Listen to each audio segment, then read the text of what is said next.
इस वीडियो में हम एटम्स एंड मॉलिक्यूल्स के इन-टेक्स्ट क्वेश्चंस देखेंगे। तो क्वेश्चन 1 है, in a reaction 5.3 gram of sodium carbonate reacted with 6.0 gram of ethanoic acid. The products are 2.2 gram of carbon dioxide, 0.9 gram of water and 8.2 gram of sodium ethanoate. Show that these observations are in agreement with the law of conservation of mass.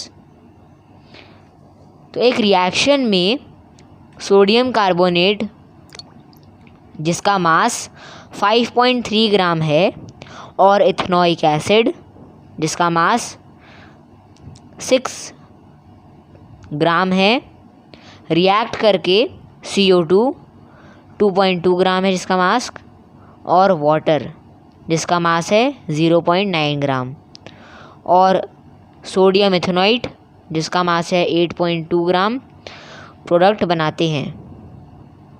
तो हमें बताना है कि ये law of conservation को follow कर रहे हैं क्या। इस इक्वेशन में हमें देखना है law of conservation of mass follow हो रहा है कि नहीं हो रहा है। तो पहले हम देख लेते हैं law of conservation of mass exactly होता क्या है। लॉ ऑफ कंजर्वेशन ऑफ मास के अकॉर्डिंग जब भी कोई केमिकल चेंजेस होते हैं तो रिएक्टेंट्स का मास प्रोडक्ट के मास के इक्वल होता है।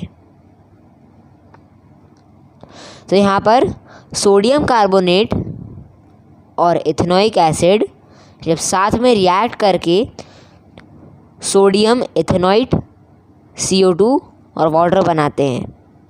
तो यहाँ पर हम देख लेते हैं रिएक्टेंट्स का मास क्या है। रिएक्टेंट्स का मास है 5.3 प्लस 6 ग्राम्स जो कि होता है 11.3 ग्राम्स, और प्रोडक्ट का मास है 8.2 gram plus 2.2 gram plus 0.9 gram is equal to 11.3 ग्राम।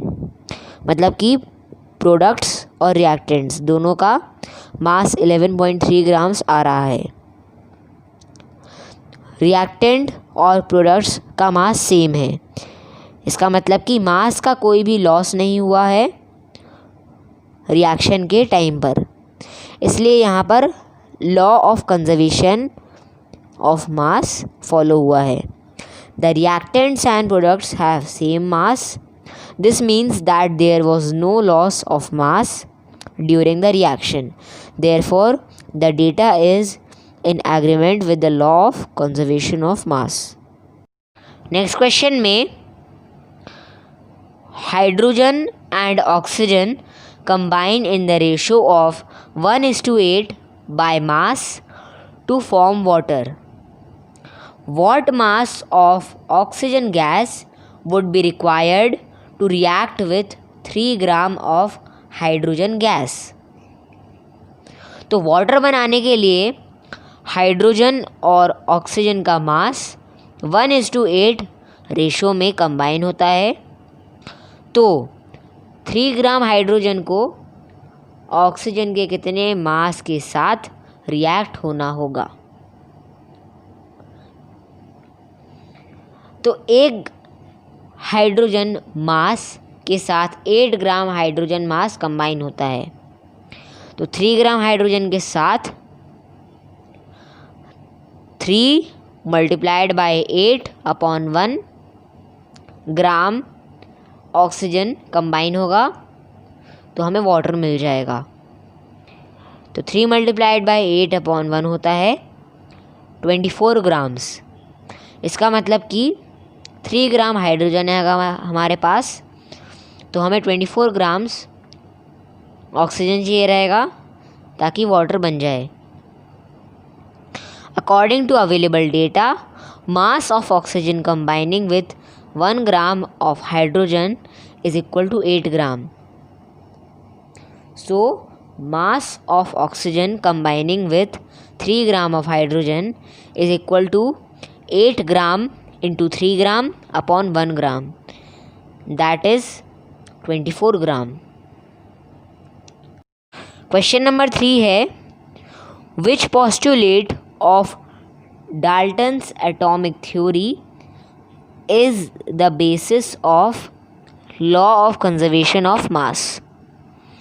तो डाल्टन्स एटॉमिक थ्योरी का कौन सा postulate law of conservation of मास के बेसिस पर है? तो फिजिकल या केमिकल रिएक्शन के टाइम एटम ना तो क्रिएट होता है और ना तो डिस्ट्रॉय होता है.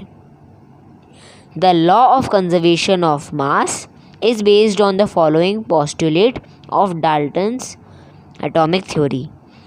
Atoms can neither be created nor destroyed during a physical change or a chemical reaction. Physical या केमिकल रिएक्शन के टाइम एटम ना तो क्रिएट होता है और ना तो डिस्ट्रॉय होता है. क्वेश्चन नंबर 4 है, विच postulate of Dalton's atomic theory can explain the law of definite proportions? तो law of definite proportion को डाल्टन के किस postulate से explain कर सकते हैं?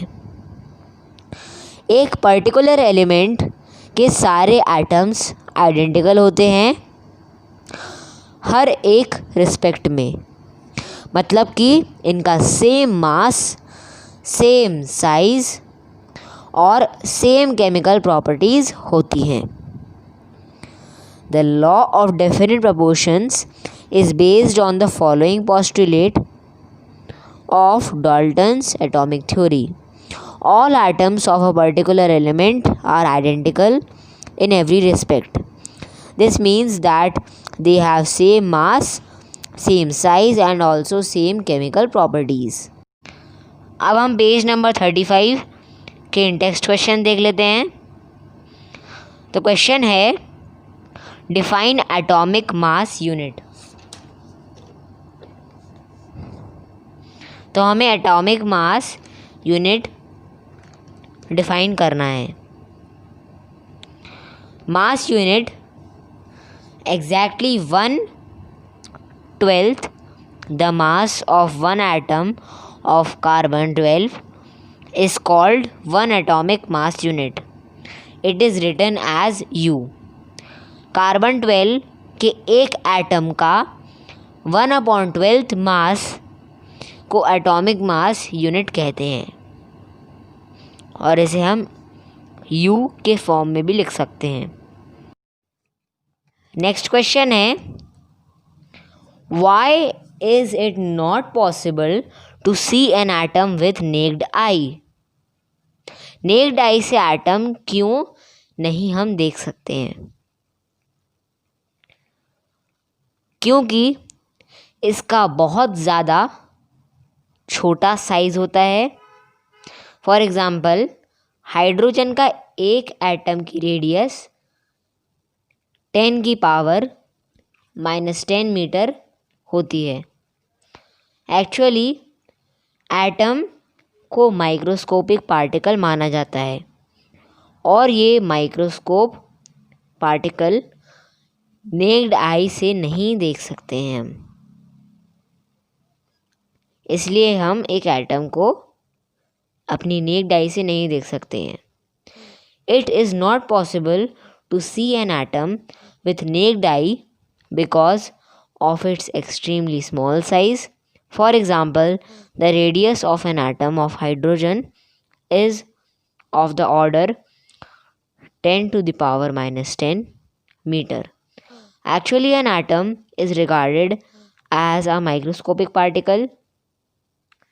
These microscopic particles cannot be seen with naked eye. अब हम पेज नंबर 38 के इंडेक्स क्वेश्चन देख लेते हैं. क्वेश्चन है, write down the formula of sodium oxide, aluminium chloride, sodium sulphide and magnesium hydroxide. तो हमें इन चारों का फॉर्मूला लिखना है। तो पहले हम सोडियम ऑक्साइड का देख लेते हैं। सोडियम की वैलेंसी होती है 1 और ऑक्सीजन की वैलेंसी होती है -2। इन दोनों को क्रॉस मल्टीप्लाई करेंगे तो हमें फॉर्मूला मिल जाएगा। फॉर्मूला है Na2O। सेकेंड वाला है हमारा एल्यूमिनियम क्लोराइड। इसको भी हम क्रॉस मल्टीप्लाई करके करेंगे। एल्यूमिनियम की वैलेंसी होती है 3 और क्लोराइड की वैलेंसी होती है -1। इनको भी क्रॉस मल्टीप्लाई करेंगे तो हमारा फॉर्मूला आ जाएगा। एल्यूमिनियम क्लोराइड का फॉर्मूला होता है AlCl3। फिर अगला है सोडियम सल्फाइड। सोडियम सल्फाइड के फॉर्मूला को निकालने के लिए भी हमें क्रॉस मल्टीप्लाई करना होगा। तो सोडियम की वैलेंसी होती है 1 और सल्फाइड की वैलेंसी होती है -2। इसको भी क्रॉस मल्टीप्लाई करेंगे तो हमें फॉर्मूला मिल जाएगा। तो सोडियम सल्फाइड का फॉर्मूला है Na2S। फिर लास्ट वाला है मैग्नीशियम हाइड्रोक्साइड। मैग्नीशियम की वैलेंसी होती है 2 और हाइड्रोक्साइड की वैलेंसी होती है -1। इसको भी क्रॉस मल्टीप्लाई करेंगे तो हमें मैग्नीशियम हाइड्रोक्साइड का फॉर्मूला मिल जाएगा। फॉर्मूला है MgOH2। क्वेश्चन नंबर 8 देख लेते हैं, जो कि है right the names of the compounds represented by the following formula. तो इस क्वेश्चन में हमें कुछ फार्मूला दिया हुए हैं और हमें बताना है कि इन फार्मूला को हम क्या बोलते हैं। जैसे कि मैंने इन फार्मूला में से एक फार्मूला लिया है Al2SO4 तो इस फॉर्मूला को हम क्या बोलते हैं या ये किसका फॉर्मूला है। तो ये एल्युमिनियम सल्फेट का फॉर्मूला है। तो इस फॉर्मूला का नाम क्या है, एल्युमिनियम सल्फेट। तो वैसे ही हमें बताना है ये जो गिवन फार्मूलाज हैं इनका नाम क्या है। तो सेकंड वाला है CaCl2 तो इसको हम कैल्शियम क्लोराइड बोलते हैं। थर्ड वाला है K2SO4। K2SO4 को हम पोटेशियम सल्फेट बोलते हैं। KNO3 ये पोटेशियम नाइट्रेट है। और आखिरी वाला है CaCO3 ये कैल्शियम कार्बोनेट है। क्वेश्चन नंबर 9 है what is meant by the term chemical formula. तो हमें बताना है ये जो टर्म है केमिकल फार्मूला इससे क्या हमें पता चलता है या इस टर्म का क्या मतलब है। तो देखिए, एक मॉलिक्यूल एक ग्रुप होता है जो 2 या 2 से ज़्यादा एटम्स को रिप्रेजेंट करता है। मतलब कि जो मॉलिक्यूल है उसके अंदर सिर्फ एटम्स होते हैं जो केमिकली बॉन्डेड होते हैं एक दूसरे से और ये अट्रैक्टिव फोर्सेस की वजह से बहुत ही टाइटली हेल्ड रहते हैं, मतलब एक दूसरे से जुड़े रहते हैं। जो ये मॉलिक्यूल्स होते हैं इनको हम सिंबल्स से रिप्रेजेंट करते हैं जो एटम्स को कंटेन करते हैं। इसलिए इस केमिकल फार्मूला टर्म को अगर हमें जब भी बोलना हो तो केमिकल फार्मूला से हमें ये समझ में आ जाता है कि केमिकल फार्मूला मतलब कि एक मॉलिक्यूल जो एक ग्रुप को रिप्रेजेंट करता है, 2 या 2 से ज़्यादा एटम्स वाले ग्रुप को रिप्रेजेंट करता है, जो केमिकली एक दूसरे से जुड़े होते हैं स्ट्रॉन्ग अट्रैक्टिव फोर्सेस की वजह से। और ये जो मॉलिक्यूल्स होते हैं इन्हें हम सिंबल्स से रिप्रेजेंट करते हैं जिनके अंदर सिर्फ एटम्स होते हैं और इसको हम केमिकल फार्मूला कहते हैं। क्वेश्चन नंबर 10 देख लेते हैं। क्वेश्चन नंबर 10 है, how many items are present in a H2SO molecule and PO4 3 ion. तो हमें बताना है H2S मॉलिक्यूल और PO4 3 आयन में कितने आइटम्स प्रेजेंट होते हैं, मतलब कि होते हैं। तो H2S मॉलिक्यूल में 3 आइटम होते हैं, 2 हाइड्रोजन के आइटम होते हैं और 1 सल्फर का होता है। सेकेंड वाला है PO4 3 आयन। PO4 3 आयन में 5 आइटम होते हैं प्रेजेंट और उसमें 1 फॉस्फोरस का आइटम होता है और 4 ऑक्सीजन के आइटम होते हैं। इसका मतलब कि H2S मॉलिक्यूल में 3 आइटम होते हैं जो कि 2 हाइड्रोजन के होते हैं और 1 सल्फर का होता है, जबकि PO4 3 आयन में 5 आइटम होते हैं, 1 फॉस्फोरस का और 4 ऑक्सीजन के। अब हम पेज नंबर 40 के टेक्स्ट क्वेश्चन देख रहे हैं। क्वेश्चन है, calculate the molecular mass of H2O2 Cl2 CO2 CH4 C2H6 C2H4 NH3 CH3OH। इन सब का हमें मॉलिक्यूलर मास पता करना है और कैलकुलेट करना है। तो पहला वाला है hydrogen H2। Molecular mass H2 का होता है 2 into atomic mass of H। तो ये होता है 2 into 1 U is equal to 2U। इसका मतलब कि हाइड्रोजन जो कि H2 होता है उसका मॉलिक्यूलर मास है 2U। सेकेंड वाला है ऑक्सीजन O2। O2 का मॉलिक्यूलर मास है 2 इंटू 16U जो कि है 32U। इसका मतलब कि ऑक्सीजन O2 का मॉलिक्यूलर मास है 32U। अगला वाला है क्लोरीन Cl2। Cl2 का मॉलिक्यूलर मास है 2 इंटू 35 5U जो कि होता है 71U। इसका मतलब कि क्लोरीन Cl2 का मॉलिक्यूलर मास है 71U। फिर है कार्बन डाइऑक्साइड CO2। तो CO2 का मॉलिक्यूलर मास है 1 into 12U plus 2 into 16U is equal to 12U plus 32U जो कि होता है 44U। इसका मतलब कि CO2 का मॉलिक्यूलर मास है 44U। अगला है मीथेन CH4। इसका मॉलिक्यूलर मास है 1 into 12U plus 4 into 1U जो कि है 16U।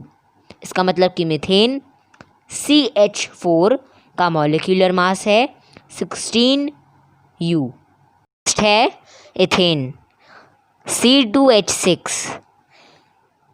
C2H6 का मॉलिक्यूलर मास है 2 into 12U plus 6 into 1U जो कि होता है 30U। इसका मतलब कि इथेन C2H6 का मॉलिक्यूलर मास है 30U। फिर अगला है एथिलीन C2H4। इसका मॉलिक्यूलर मास है 2 into 12U plus 4 into 1U जो कि होता है 28U। इसका मतलब एथिलीन C2H4 का मॉलिक्यूलर मास है 28U। अगला है अमोनिया NH3। इसका मॉलिक्यूलर मास है 1 into 14U plus 3 into 1U जो कि होता है 17U। इसका मतलब कि NH3 अमोनिया का मॉलिक्यूलर मास है 17U। अगला वाला है मेथिल अल्कोहल CH3OH। इसका मॉलिक्यूलर मास है 1 into 12u plus 4 into 1u plus 1 into 16u, जो कि है 32u। इसका मतलब कि मेथिल अल्कोहल CH3OH का मॉलिक्यूलर मास है 32u। अब हम पेज नंबर 40 के इंडेक्स क्वेश्चन देख लेते हैं। क्वेश्चन है, calculate the formula unit mass of ZNO, Na2O and K2CO3।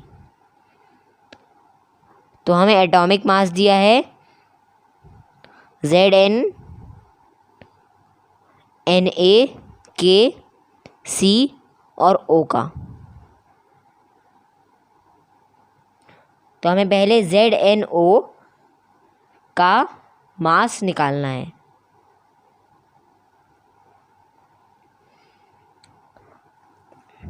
ZNO यानी कि जिंक ऑक्साइड। तो यहाँ पर हम लिखेंगे 1 into atomic mass of Zn। Atomic mass है Zn यानी कि जिंक का 65U। तो हम यहाँ पे लिख देंगे 1 इंटू 65U और 1 into atomic mass of O, और O का है एटॉमिक मास 16U। तो यहाँ पर 1 इंटू 16U हो जाएगा। तो जब हम इसको सॉल्व करेंगे तो 1 इंटू 65 हो जाएगा 65 और 16 इंटू 1 हो जाएगा 16। तो 65U प्लस 16 बचेगा, जो कि होता है 81। तो हमारा आंसर आ जाएगा 81U। इसका मतलब कि ZNO का फॉर्मूला यूनिट मास है 81U। नेक्स्ट हमें Na2O का फॉर्मूला यूनिट मास निकालना है। तो यहाँ पर लिखेंगे हम 2 into atomic mass of Na। Na का एटॉमिक मास है 23। तो यहाँ पे हम लिख देंगे 2 इंटू 23। फिर हमें plus atomic mass of O। फिर हमें एटॉमिक मास लिखना है O का, जो कि है 16। तो यहाँ पर आ जाएगा 2 इंटू 23 प्लस 16। तो इसको सॉल्व करेंगे तो हमारा आंसर आ जाएगा 62U। इसका मतलब कि Na2O का फॉर्मूला यूनिट मास है 62U। नेक्स्ट हमें 6,2CO3 का फॉर्मूला यूनिट मास निकालना है। इसके लिए हम लिखेंगे 2 into atomic mass of K का एटॉमिक मास है 39। तो हम यहाँ पे लिखेंगे 2 इंटू 39। फिर हमें plus atomic mass of C का एटॉमिक मास लिखना है। C का एटॉमिक मास है 12। तो यहाँ पर हो जाएगा 2 इंटू 39 प्लस 12। फिर है plus 3 into atomic mass of O। तो हमें फिर प्लस 3 करना है और O का एटॉमिक मास लिखना है, जो कि है 16। तो ये हो जाएगा 2 इंटू 39 प्लस 12 प्लस 3 इंटू 16। इसको सॉल्व करेंगे तो हमारा आंसर आ जाएगा 138U। इसका मतलब कि 6,2CO3 का फॉर्मूला यूनिट मास है 138U। अब हम पेज नंबर 42 के इंडेक्स क्वेश्चन स्टार्ट कर लेते हैं। तो क्वेश्चन है, if 1 mole of carbon weighs 12 grams, what is the mass in gram of 1 atom of carbon. Question ये है कि अगर कार्बन के 1 मोल का जो वेट है वो है 12 ग्राम, तो कार्बन के 1 एटम का वेट कितना होगा या कितना मास होगा ग्राम में, ग्राम क्वांटिटी में। तो मोलार मास ऑफ कार्बन है 12 ग्राम। तो यहाँ पर हम क्या करेंगे, 6.022 multiplied by 10 to the power of 23 atoms of carbon have मास 12 ग्राम। मतलब कि एक कार्बन के मोल में 6.022 multiplied by 10 to the power 23 atoms होते हैं। और इनका वेट है 12 ग्राम्स। तो कार्बन के एक एटम का मास कितना होगा, इसको फाइंड आउट करने के लिए हम ये फॉर्मूला यूज़ करेंगे। 12 gram multiplied by 1 atom upon 6.022 into 10⁻23 atoms. तो इसको सॉल्व करेंगे तो हमें यहाँ पर आ जाएगा 1.99 मल्टीप्लाइड बाय 10⁻⁻23 ग्राम्स। इसका मतलब कि कार्बन के एक एटम का मास होगा 1.99 multiplied by 10⁻⁻23 grams. Next question है, which has more number of atoms? A 100 grams of sodium, B 100 grams of iron। तो सोडियम और आयरन को दोनों ही को 100 ग्राम्स लिया गया है और बताना है कि दोनों में से किस में सबसे ज़्यादा एटम्स हैं, नंबर ऑफ एटम्स ज़्यादा हैं। तो सोडियम का एटॉमिक मास होता है 23U और आयरन का एटॉमिक मास होता है 56U। यह हमें गिवन है, तो हमें फाइंड आउट करना है कि 100 ग्राम ऑफ सोडियम और 100 ग्राम ऑफ आयरन में इनमें से किस में सबसे ज़्यादा नंबर ऑफ एटम्स हैं। तो पहले हम सोडियम को देख लेते हैं। 100 ग्राम्स ऑफ सोडियम, तो नंबर ऑफ सोडियम एटम्स निकालने के लिए पहले हमें given mass upon gram atomic mass multiplied by Avogadro's number करना पड़ेगा। एवोगैड्रोस नंबर ऑफ एटम्स होते हैं एक 12 ग्राम के कार्बन में, जो कि होता है 6.023 मल्टीप्लाइड बाय 10⁻23 और इसी को हम एवोगैड्रोस नंबर कहते हैं। ये एक कांस्टेंट है। अब हम गिवन मास लिख लेते हैं जो कि 100 ग्राम्स और ग्राम एटॉमिक मास है 23 ग्राम्स और एवोगैड्रोस नंबर है 6.022 मल्टीप्लाइड बाय 10⁻23। इसको जब हम सॉल्व करेंगे तो हमें आंसर मिलेगा 2.618 मल्टीप्लाइड बाय 10⁻24 एटम्स। तो ये हमें नंबर ऑफ एटम्स मिल गए हैं एक 100 ग्राम के सोडियम में। नेक्स्ट वाला है 100 ग्राम्स ऑफ आयरन। तो इसको निकालने के लिए भी हमें given mass upon gram atomic mass multiplied by Avogadro's number करना पड़ेगा। तो गिवन मास है 100 ग्राम्स और ग्राम एटॉमिक मास है 56 ग्राम्स और एवोगैड्रोस नंबर है 6.022 मल्टीप्लाइड बाय 10⁻23। तो इसको जब हम सॉल्व कर लेंगे तो हमें आंसर मिलेगा 1.075 मल्टीप्लाइड बाय 10⁻24 एटम्स। इसका मतलब कि 100 ग्राम्स ऑफ आयरन में 1.075 मल्टीप्लाइड बाय 10⁻24 एटम्स होते हैं। और क्वेश्चन में पूछा गया है 100 ग्राम्स ऑफ आयरन और 100 ग्राम्स ऑफ सोडियम में से किस में सबसे ज़्यादा नंबर ऑफ एटम्स हैं। तो देखा जाए तो 100 ग्राम्स ऑफ सोडियम में सबसे ज़्यादा नंबर ऑफ एटम्स हैं, क्योंकि 100 ग्राम्स ऑफ आयरन में 1.075 मल्टीप्लाइड बाय 10⁻24 एटम्स हैं और सोडियम में 2.618 मल्टीप्लाइड बाय 10⁻24 एटम्स हैं। तो नंबर ऑफ एटम्स में सोडियम में सबसे ज़्यादा एटम्स हैं 2.618 मल्टीप्लाइड बाय 10⁻24 एटम्स हैं 100 ग्राम्स ऑफ सोडियम में।